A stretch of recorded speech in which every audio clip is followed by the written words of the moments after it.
So you've been in the Express Entry pool for a while now, and you've been thinking to yourself, okay, what can I do to improve my CRS score? You need to watch this video. Let's roll.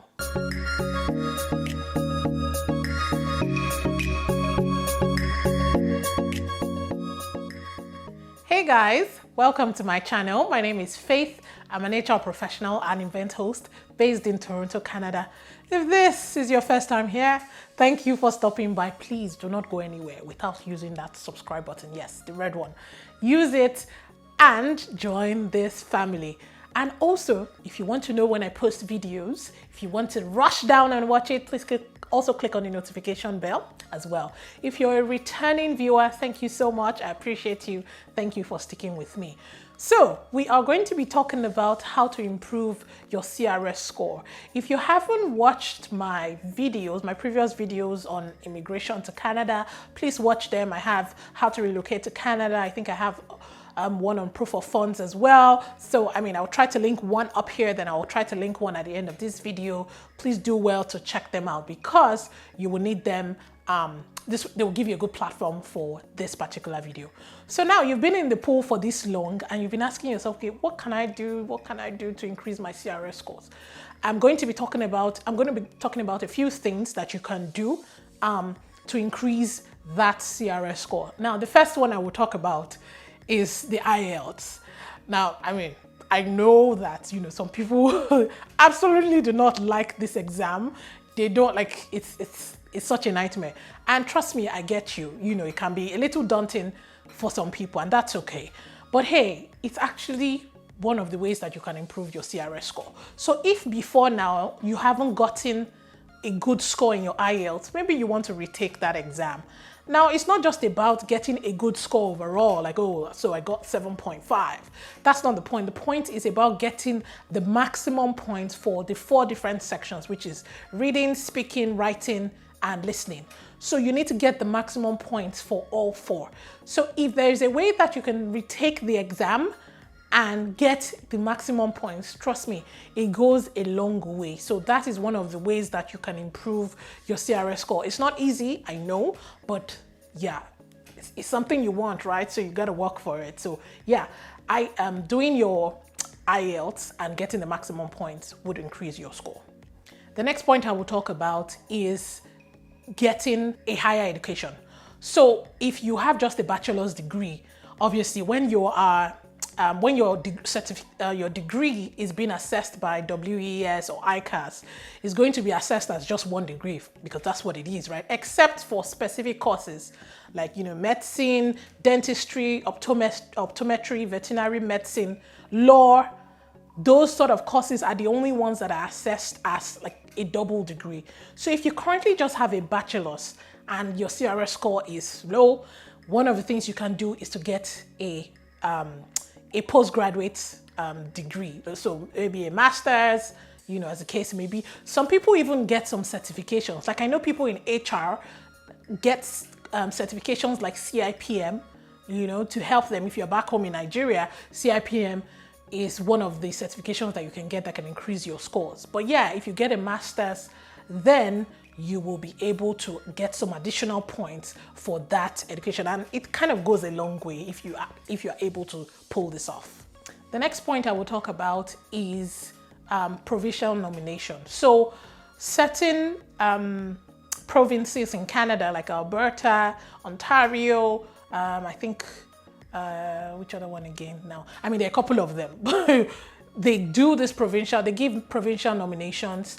I know that there's been a slight halt on things like that in the last maybe 6 months or so. I'm shooting this video in November, so maybe in the last 1 year or so, there's been a slight halt on things like this. But hey, when those things pick up again, provincial nominations are a good way to increase your score. I think it gives you maybe about 600 points, if I'm not mistaken, which is like, way like that. That's all you need pretty much to get a PR.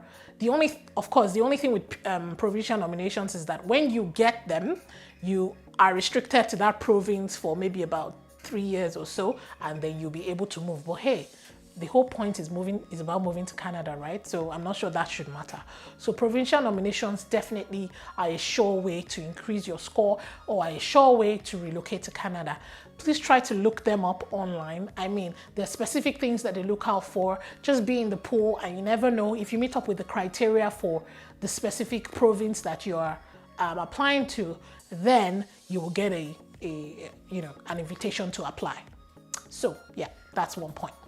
Then the other thing I will talk about is getting an offer of employment from Canada. Now this one, if you watched my video, how to relocate to Canada, I said it there that it's not easy. And that's just the reality. You know, it's quite difficult, especially for people who are in, fields like, so you're in HR, you're in IT, like there's so many people in all those fields. So why would a company want to hire you from your home country when they can get people here? But hey, never say never. I've seen people who have successfully gotten offer of employment from Canada. There are agents, there are recruitment agents that specialize in that sort of area. So if you want to look them up, but please be careful. Just be sure that the person that you're dealing with is legit, so that nobody runs away with your money. There are people that can actually get you jobs in Canada. There are companies that are willing and open to give you what you need in order to apply for your work permit and all of that, your visa and all of that. So these things are possible, even though they're rare. But hey, that is one way to increase your score, because once you get an offer of employment, if you're filling that CRS tool, if you put in, hypothetically put in offer of employment as one of your and tick that box, trust me, you will see how the scores will just jump. So it's such a big deal, right? You are kind of guaranteed your PR to an extent if you get an offer of employment in Canada. So that is one way you can increase your CRS score.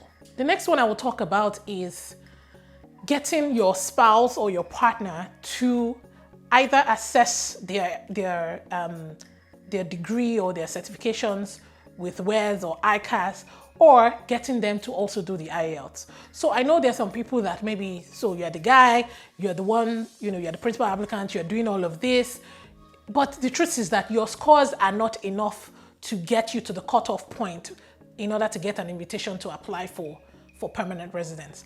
Now, if you have a spouse and she has not done IELTS, or she has not assessed her education, please try and get them to do it. The scores, and I think if they assess their education, maybe it's like it gives you like 20 more points, and maybe they do. No, I think it's IELTS, but I'm not so sure. But I think it's IELTS that gives 20 additional points, and then if they assess their education, that gives 10 points. So altogether, if you get your spouse to do those two things, you're getting 30 additional points. I mean, correct me if I'm wrong, but hey, I think that's what it is. But the point is, some of you have not done this at all. Like, maybe your spouse is not just interested, or she's scared of the IELTS or something. But please, if that hasn't happened, this is one way that you can do it. Please encourage him or her to do the IELTS as well. Encourage them to study hard so they can also get like the maximum points, and just, you guys can have a better chance overall. Get her certifications also assessed by ICAS or WES. This puts you guys in a better stand. The next point I will talk about is if you have a sibling in Canada, trust me, this one is a good one, because it gives you 15 points. It adds 15 points to your CRS score. So if you have a sibling in Canada, take advantage of it. Don't say, I want to do things alone. Try and use them and get your points. As long as they are, Canadian citizens, or they have a PR as well, you can get additional points from them. But of course, please make sure that this is actually your sibling and you have the valid documents to prove the relationship between you guys. Once that is confirmed, this is another way of increasing your CRS score, while you're in the pool, or even now before you enter the pool. So please take advantage of that if you do have a sibling in Canada. The next point I will talk about is doing the French language test. Now, learning French is not easy, but hey, some people have done it. Some people are so determined that they were able to learn French in, maybe like 6 months. It's possible. Yeah, people do it. So And if you can nail your French and do the French language test, it gives you a good score as well. I think just similar to the way the IELTS can, make or mar your application, this can also help you as well. So if you have an interest, in fact, even if you don't have an interest, if you have an interest in relocating to Canada and you feel like, look, this is something that I can take on, hey, please go ahead and do it, because it will pay off in the end. So learning French, I mean, there's so many apps right now, so many online platforms where you can learn French on your own. So it's not like you're paying extra money to go to one French school or whatever it is. You're just doing these things at your pace. But people have been determined in the past, and I've seen one or two people who were able to learn French and use that to add to their CRS score. So please, this is one viable way of doing it. If this is something that you can consider, please go ahead and do it. Now, finally, the one I'm going to talk about now, this one, honestly, I haven't really seen people do it, but I've heard that it's possible to do it. Now, this is listing your spouse as a non-accompanying spouse. So if you have a partner and you're, in the CRS tool or whatever, when you're filling out your application, you say you're married, you have a spouse, but you don't list them as accompanying spouse. So the impression is that you have a spouse, but he or she is not relocating with you. That one gives you, a good head start, because you're going to be assessed as a single person, which is different from being assessed as as someone that has a family of two, Now, don't get me wrong, this doesn't really, I don't think this affects your proof of funds, because at the end of the day, I think you might still have to pay as a family of two. So don't go getting ideas that, oh, okay, that's good, then I'll just pay for one person. I don't think that's the point. But the point is that you can list them as non-accompanying and you can get assessed as a single person. So that way, indeed, you will travel first, but then the person, you can now apply for your spouse under the family class. So that is another way.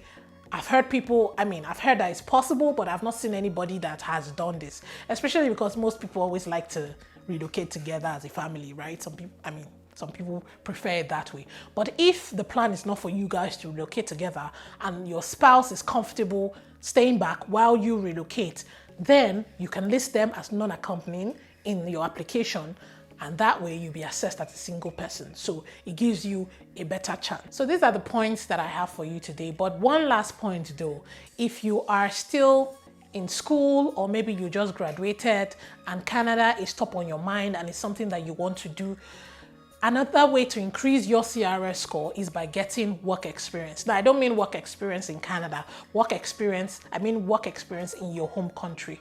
Because if you have work experience, maybe like 1 to 3 years, the higher your work experience, the better for you, at least within that 1 to 3 years kind of range. So if you're still in school, or if you just finished, you can try getting a job quickly there so that you can start building your work experience. This also helps your application. So that's it, guys, for this video. This is where I'm going to leave it. I'm going to be doing a few more videos on relocating to Canada. And of course, I'm all about everything. So check out my other videos as well, not just on Canada. Check out my other videos. I'm going to link some of them here. You will also see them in the description box. So you can just click the links in there. And please leave me a thumbs up. Also subscribe to my channel if you haven't, and share this video with anyone who is interested. Share this video with anyone who is relocating to Canada. And you know how we roll. I'll see you in my next video.